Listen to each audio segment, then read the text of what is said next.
السلام علیکم ورحمۃ اللہ وبرکاتہ۔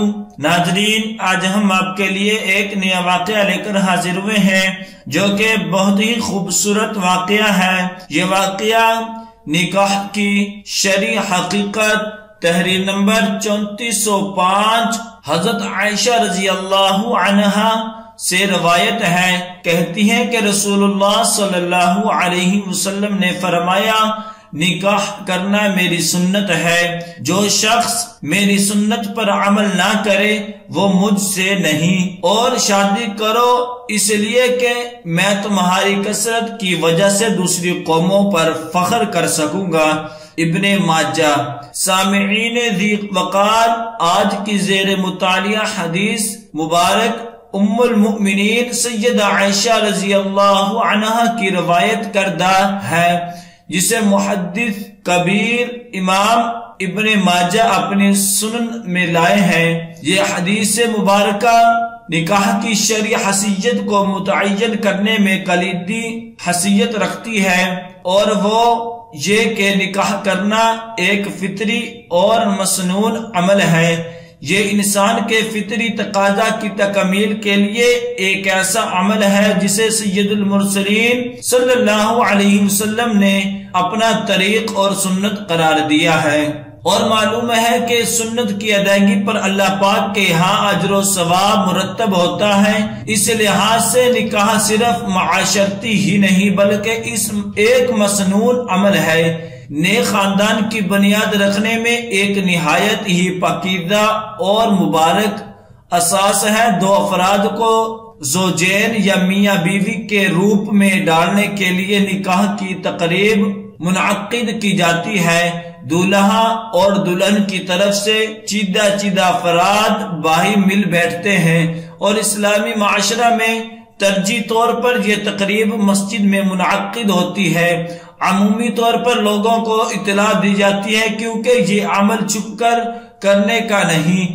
دو گواہوں کی موجودگی میں وہ خطبہ نکاح پڑھا جاتا ہے، اور وہ آیات قرآن کی جاتی ہے، تلاوت کی جاتی ہے، جس کی تعلیم خود سید الاولین والآخرین نے دی۔ ان آیات میں جہاں خونی اور سرالی رشتہ داریوں کی تقریم کا حکم دیا گیا ہے، وہیں اس بات کی بھی بڑی شد و مد سے تلقین کی گئی ہے کہ زندگی کے ہر مرحلہ میں اللہ پاک کا تقوی اختیار کیا جائے، کیونکہ یہ تقوی ہی ہے جو انسان کو حقوق و فرائض کے درمیان توازن برقرار رکھنے میں رہنمائی مہیا کرتا ہے۔ خوشی اور مسرت کی یہ تقریب اپنا آغاز اللہ پاک کے پاکیزہ نام اور مقدس کلام سے کرتی ہے، اور یہی دراصل شادی ہے۔ اس شادی کا دوسرا اگر کوئی مسنون عمل ہے تو وہ ولیمہ ہے، جو نکاح کے 3 دن بعد تک کیا جا سکتا ہے۔ اس کے بعد محض دعوتی تقریب ہوگی، ولیمہ نہیں ہوگا۔ نکاح کے حوالے سے یہی 2 چیزیں ہی مطلوب ہیں، اور باقی جو کچھ دیکھنے کو ملتا ہے وہ نام نمود اور دیگر اقوام سے مستعار کلچر ہے، جس کو زبردستی ہماری ثقافت کا حصہ بنا دیا گیا ہے، جو اسراف اور فضول خرچی کے سوا کچھ نہیں، یوں ایک سادہ اور مستحن عمل کا آلودہ اور مشکل کر دیا گیا ہے۔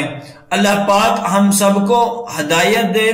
محترم بھائیوں اور بہنوں، ہمارے پیارے نبی سیدنا محمد رسول اللہ صلی اللہ علیہ وسلم نے اپنی حیات اقدس میں 9 نکاح فرمائے۔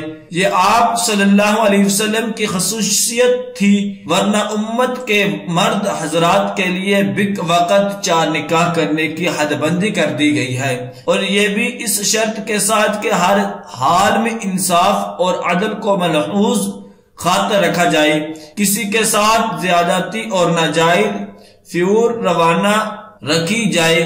اس کے لیے رسول اللہ صلی اللہ علیہ وسلم کی سیرت اقدس سے روشنی اور رہنمائی کا حاصل کیا جانا از بس ضروری ہے، کیونکہ زیر مطالعہ حدیث مبارکہ کے پہلے جمعہ کو یعنی نکاح کرنا میری سنت ہے کا عملی تقاضا ہے کہ نکاح بھی کیا جائے، اور اس کی ذمہ داریوں کو پوری دیانتداری اور بشاست کے ساتھ ادا کیا جائے۔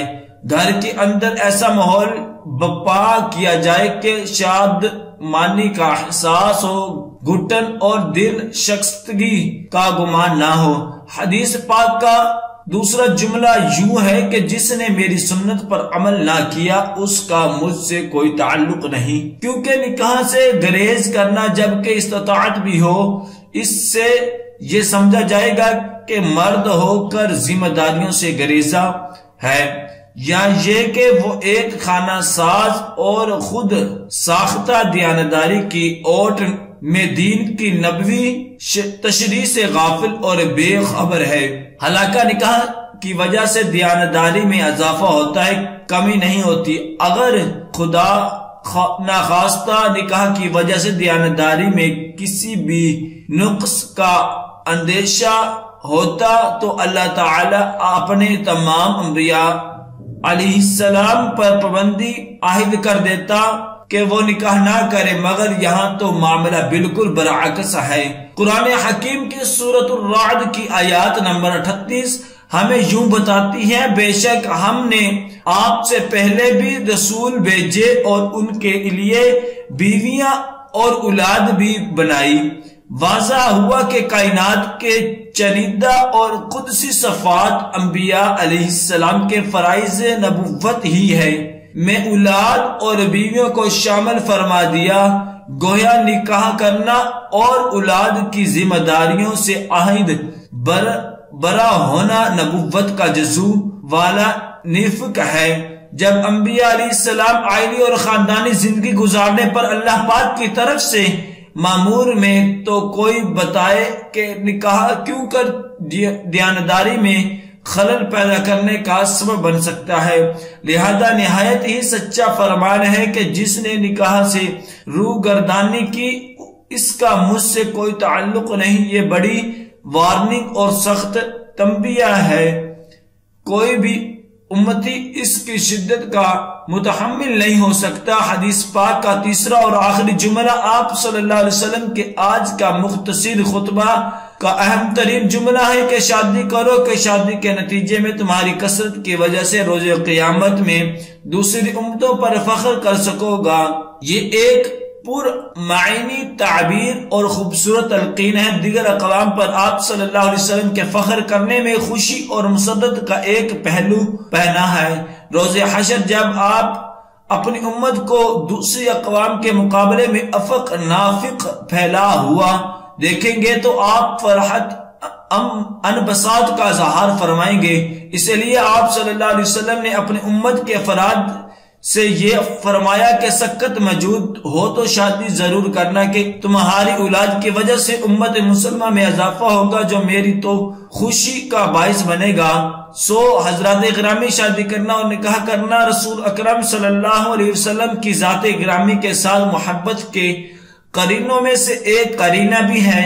سلیقہ کے ساتھ اس قرینے کو اپنی زندگی کا حصہ بنانا ہر ذی استطاعت امتی کی سوچ کا محور ہونا چاہیے۔